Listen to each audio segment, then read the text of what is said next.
तर मित्रांनो, आमचं असं ठरलेलं आहे की आता रात्री न निघता सकाळी पहाटे निघायचं लवकर आणि सकाळचा पहिला रोपवे असतो. तर सकाळी पहिला रोपवेने अंबामातापर्यंत जाऊन पुढे गुरुक्षेत्राला जाऊन यायचं असं आमचा प्लॅन ठरलेला आहे. कारण जेणेकरून थकवा पण एवढा येणार नाही आणि पुढे बाईक प्रवास पण चांगला होऊ शकेल. सो आम्ही इथे हे समोर मार्केट आहे आणि इथे एक महादेव मंदिर आहे. हे मंदिर चेक करा. इतकं सुंदर मंदिर वाटतं ना, इतकं प्रसन्न वातावरण आहे. एवढा प्रवास करून आलो आहे पण सगळं शीन इथून निघून गेलेलं आहे.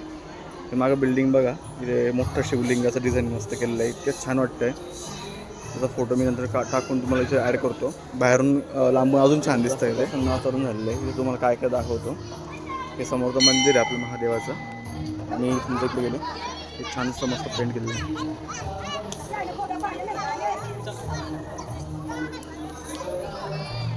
इथे कुंड आहे इथे समोर.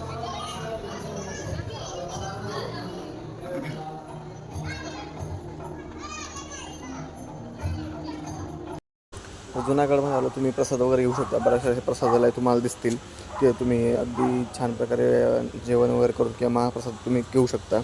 तर आम्ही तिथं महाप्रसाद घेतला आहे आणि आत्ता आम्ही परत आपल्या रूमवर आलेलो आहे. सो भेटूयात परत सकाळी आणि सकाळी उठून तुम्हाला मग पुढची माहिती देतो गिरनार पर्वताची पूर्ण. तोपर्यंत गुड नाईट. Good morning. आज आहे डे 3 आपल्या जर्नीचा. काल रात्री मी संध्याकाळी 7 वाजता पोहोचलो जुनागडमध्ये. आता जुनागडमध्येच आहे आम्ही. तर आत्ता आम्ही सुरुवात करतो वर चढायला.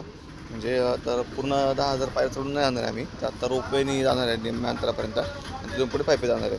काल पूर्ण सिन्नरपासून तर काल पूर्ण आपल्या जुनागडपर्यंत अंतर किती झालं तुम्हाला दाखवतो. 764 किलोमीटर जवळपास पूर्ण सिन्नरपासून तर जुनागडपर्यंत 2.5 किलोमीटर कंप्लीट झालेले आहेत आणि 2 दिवस लागलेले. आम्ही एक हॉल्ट घेतला होता मध्ये. तर चला आजचा हा जो व्लॉग आहे हा फक्त गिरनारपुरता असणार आहे. गिरनार पर्वताची हे काय बेसिक माहिती तुम्हाला देतो आणि तुम्हाला पुढे भेटतो मग पुढे प्रवासात. चलो. तर आम्ही आत्ता पोहोचलो आहे रोपवेच्या इथे. इथून आता रोपवेचं तिकीट बुक करून वरती जायचा प्लॅन आहे. इथे रोपवेचं स्टेशन आहे आणि समोर जो दिसतोय हे रोपवे तुम्हाला दिसत असेल. तर चला आता पुढे चालूयात. तुम्हाला रोपवेच्याबद्दल थोडीशी बेसिक माहिती देतो. हा रोपवे जो आहे 2018 कंप्लीट झाला. तसं याचं प्रपोजल जे आहे 1983 मध्ये प्रपोजल आलं होतं याचं. पण त्याचं काम 2018 सुरू झालं आणि 2020 कंप्लीट होऊन 2020 चालू झाला. तो इनॉग्रेट झाला. सो आतमध्ये येऊन तुम्ही इथून समोरून तिकीट कलेक्ट करू शकता किंवा ऑनलाईनसुद्धा बुकिंग करू शकता. तर इथे आता आम्ही रोपवेच्या वेटिंग एरियामध्ये बसलो आहे.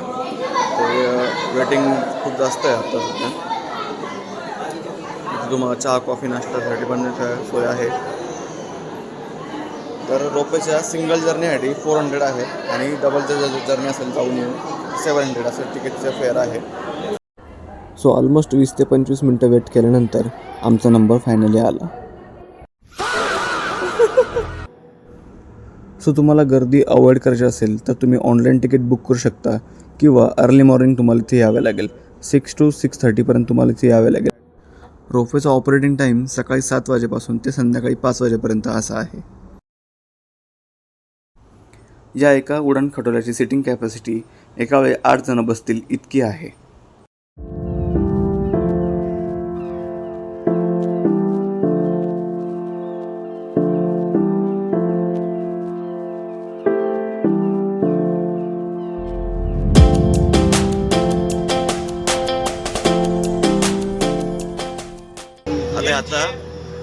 आता न्यूट्रल लेवलला आता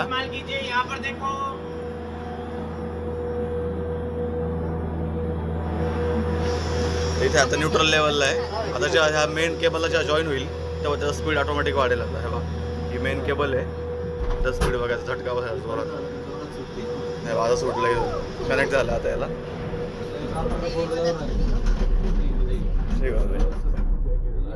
जय गिरनारी. या रोपवेची लेंथ ऑलमोस्ट 2126 मीटर एवढी आहे, जो की आशियातला लॉंगेस्ट मोनोकेबल रोपवे आहे. आणि याला खालीपासून पूर्ण वरतीपर्यंत जायला जवळपास 8 ते 10 मिनटं लागतात. या रोपवेचे जे कनेक्टर पोल्स आहेत त्यामध्ये जवळपास 900 मीटर्स एवढी डिस्टन्स आहे आणि हा समोर जो पोल दिसतोय तो त्यापैकी सर्वात टॉलेस्ट पोल आहे, ज्याची हाईट आहे 1048 मीटर्स. त्यामुळे इथून जाताना खूपच जास्त थ्रिलिंग असा अनुभव येतो. तुम्ही इथून खाली बघू शकता, हा मुख्य पायी जाण्याचा मार्ग आहे, जो की रोपवेपर्यंतच 5000 पायऱ्या एवढा आहे. विमानात बसल्यानंतर पण एवढं आपल्याला दिसत नाही ना.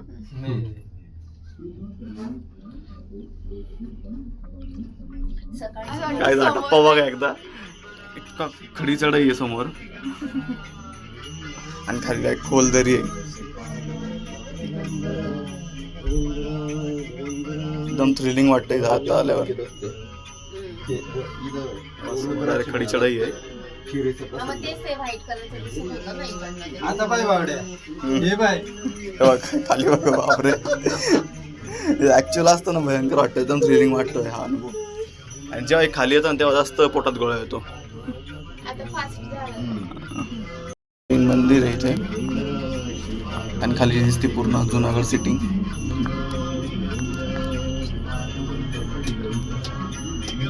आम्ही आता इथं उतरलोय, आता टॉपला आलो. आता इथं बाहेर पडलं की इथे अंबा माताजीचं मंदिर आहे. हे समोर दिसतंय अंबा माताजीचं मंदिर. हे समोरचं दिसतंय हे आहे दत्तगुरूंचं गुरु शिखर. आपल्याला तिकडे जायचं आहे आणि तिकडे जायला आता इकडून आपल्याला जायला लागलं इथून पायी. आता आपण अंबाजी मातापर्यंत आलो रोपवेनी आणि टोटल जर खालूनपासून पूर्ण वरतीपर्यंत अंतर पायऱ्या बघितल्या जवळपास 10,000 पायऱ्या पूर्ण खालीपासून वरतीपर्यंत. पण आपण रोपवेने आल्यामुळे जवळपास निम्म अंतर आपण तसंच कव्हर केलेलं आहे. तर इथून पुढचं निम्म जे अंतर आहे ते आपल्याला पायी कव्हर करायचं आहे. सो इथून पुढे पण जवळपास किती निम्म अंतर बाकी राहतं आहे, म्हणजे 5,500 पायऱ्या इथून पुढेही लागतात आपल्याला. सो चला चलूयात पुढे.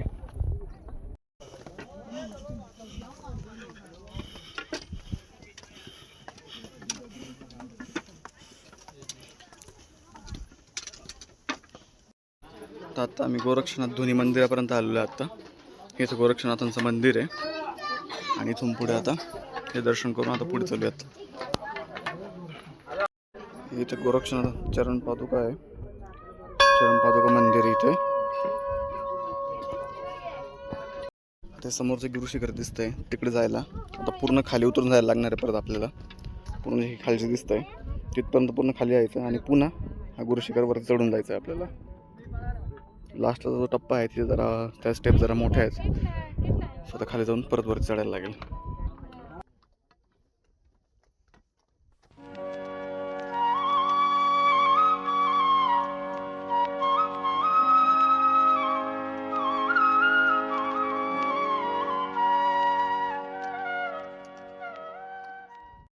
आता ही कमान लागलेली आपल्याला. इथून वरती लेफ्ट साईडने वरती गेलं तर गुरु शिखर आणि इथून जर खाली गेलं इथून ह्या साईडनी तर इथे आपल्या दत्तगुरूंनी एक प्रज्वलित केलेली धुनी आहे इथे, जी फक्त दर सोमवारी इथे प्रज्वलित होते आणि कंटिन्यू चालू असते पण ती. आणि मग फायनली आम्हाला दत्त महाराजांचे दर्शन झाले. माझे पुण्य फळा आले, आज मी दत्त गुरु पाहिले, आज मी दत्त गुरु पाहिले. आता आमचं दर्शन झालेलं आहे. वरती काय शूटिंग वगैरे फोटो वगैरे अलाउड नाही आहे. सो आम्ही निघालो आहे आता खाली दर्शन करून. आज खूपच जास्त गर्दी आहे, कंटिन्यू इथूनपासून तर वरतीपर्यंत कंटिन्यू लाईन लागलेली आहे. सो आता आमचं दर्शन तर झालं निवांत. आता आम्ही चलतोय रिटर्न खाली धोनी मंदिराकडे. गर्दी बघा आजची किती गर्दी, कंटिन्यू लाईन लागलेली आहे.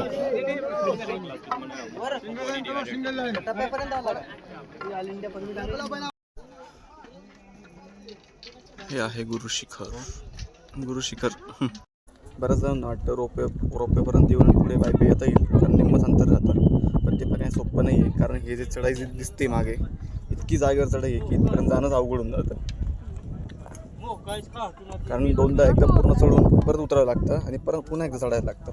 असं दोनदा करावं लागतं इथपर्यंत येण्यासाठी. सो त्याच्यामुळे पूर्णपणे माणूस थकला जातो आणि त्यातून दुपारचं आल्यामुळे ऊन जास्त लागतं. आता रात्रीचं आलं की एवढं जाणवत नाही. म्हणून थकली का आपली? नाही नाही उलट फ्रेश वाटलं फ्रेश दर्शन वाटतंय करून ना आलं. खूप मस्त वाटतं. गर्दी आहे पण तरी पण निवांत दर्शन झालं. काही जास्त दर्शन झाल्यानंतर सगळी थकान सगळं थकवा सगळं निघून जातं. जास्त काही घाई गडबड वरती करत नाहीये. एकदम प्रसन्न वाटतं. प्रसन्न वाटतं. डोलेवाले वगैरे पण चालू कंटिन्यू. तर काही मी आत्ताच जस्ट म्हटलो हे काही रिस्की आहे, खूप सोपं नाही आहे. आणि जस्ट माझा पाय घसरला एका ठिकाणी, थोडंसं लागलं पाय पाठीला, पण ठीक आहे. हे होते आजूबाजूला सगळे, जास्त काही लागलं नाही आहे. तेच म्हटलं जेवढं दिसतं तेवढं सोपं नाही आहे. पायरी छोटी होती आणि हां तेच शूज घसरला, त्याच्यामुळं ठीक आहे, जास्त काही लागलं नाही आहे. स्प्रे वगैरे मारला आहे, मग स्प्रे वगैरे ट्यूब लावली आहे. बघत होता नंतर बघते. त्यांना काळजी घ्या. आता ते हे जे दगड दिसतात आहे ना, हे थोडेसे निसरडे झाले थोडेसे. चप्पल जर असेल, चप्पल शूज असेल तर लवकर सरकतात ते.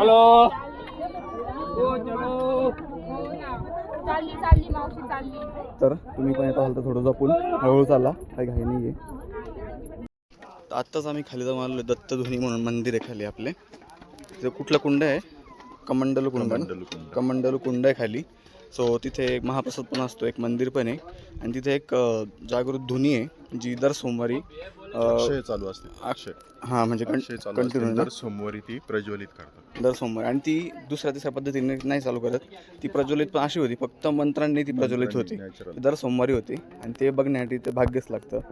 आणि ते बघण्यासाठी रात्रीत न्यावं लागतं आणि जे पहाटे मग ती धुनी प्रज्वलित करतात. तर आता आज शनिवार आहे, त्याच्यामुळे आज काय धुनी वगैरे प्रज्वलित नाही केलेली. प्रसाद वगैरे घेऊन आता आम्ही वरती आलेलो आहे. सो खाली दत्तध्वनी मंदिरामध्ये गेल्यानंतर तुम्हाला शुद्ध आणि थंड असं पाणीसुद्धा प्यायला भेटेल आणि महाप्रसादसुद्धा भेटेल. सो रिटर्न येताना ऊन आणि गरमीमुळे आमची हालत जरा टाईट झाली होती आणि याच कारणामुळे बरेच जण हा प्रवास रात्रीचा करतात, जेणेकरून उन्हाचा आणि गरमीचा त्रास होत नाही. आणि मित्रांनो, तुम्ही रोपवेने जरी आलात तरी गुरु शिखरला जाऊन परत पुन्हा रोपवेपर्यंत येण्यासाठी तुम्हाला जवळपास 3 तास तरी लागतात. पण मित्रांनो, इतकं चालल्यानंतर किती थकवा आणि त्रास होऊ द्या, पण इथे आल्यानंतरचा उत्साह काही वेगळा असतो. हा असा. जय गिरनारी.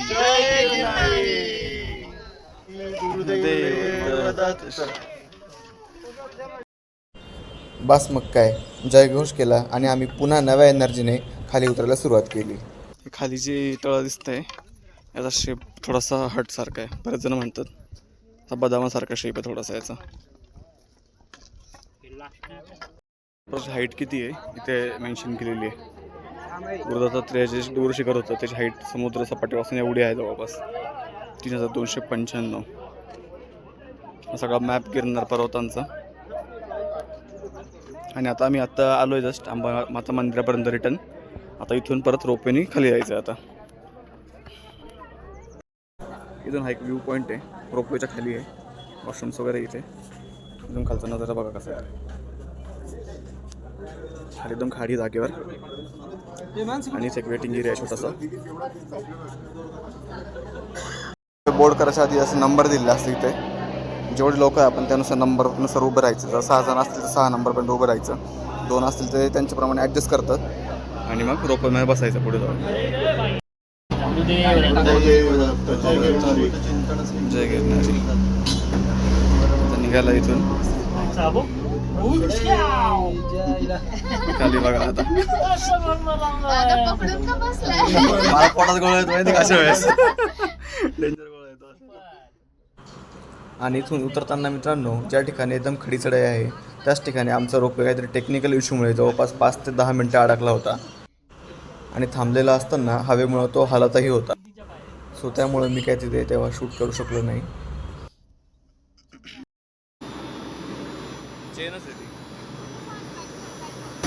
आता आम्ही खाली आलो आहे आता रोपवेने. तेव्हा खाली कसं येतं बघा, ते खाली येऊन इथं उतरलं आलो आहे खाली. चाललं आता खाली रोपवेचाच मॉल सेक्शन आहे खाली आल्यानंतरचा. आता इथे आम्ही थोडंसं ब्रेकफास्ट वगैरे करू आणि आप्पाही थोडंसं मसाज घेत होते मसाज सीटवर. 15 मिनटाचा सेशन आहे साधारण हा. आणि इकडे अजून एक वेगळं आहे, हे फक्त लेग मसाजर आहे, फुल बॉडी मसाज. बघूयात कसा फील होता आपण परत. काही तिथे अशी पण सोय आहे, आपले फोटो काढतात आणि हे ऑनलाईन बॅकग्राऊंड चेंज करतात इथे. बॅकग्राऊंड वगैरे चेंज करून आपला फोटो काढतात असं. सो कसं वाटलं मित्रांनो मला आमचं गिरनार जर्नी, नक्की कमेंटमध्ये सांगा. आणि व्हिडिओ जर आवडला असेल तर नक्की शेअर पण करा, लाईक पण करा आणि सबस्क्राईब प्लीज करा. आणि आता आम्ही इथून पुढे स्टार्ट करतो आमचं return journey. So stay tune to channel for return journey. So return जर्नीचे व्हिडिओ शॉर्ट्समध्ये असतील. सो हा पार्ट स्पेशली फक्त गिरनारपुरता होता. सो फुल ट्रॅव्हल जर्नी व्हिडिओसुद्धा चेकआउट करा. भेटूयात नेक्स्ट पार्टमध्ये. तोपर्यंत बाय बाय.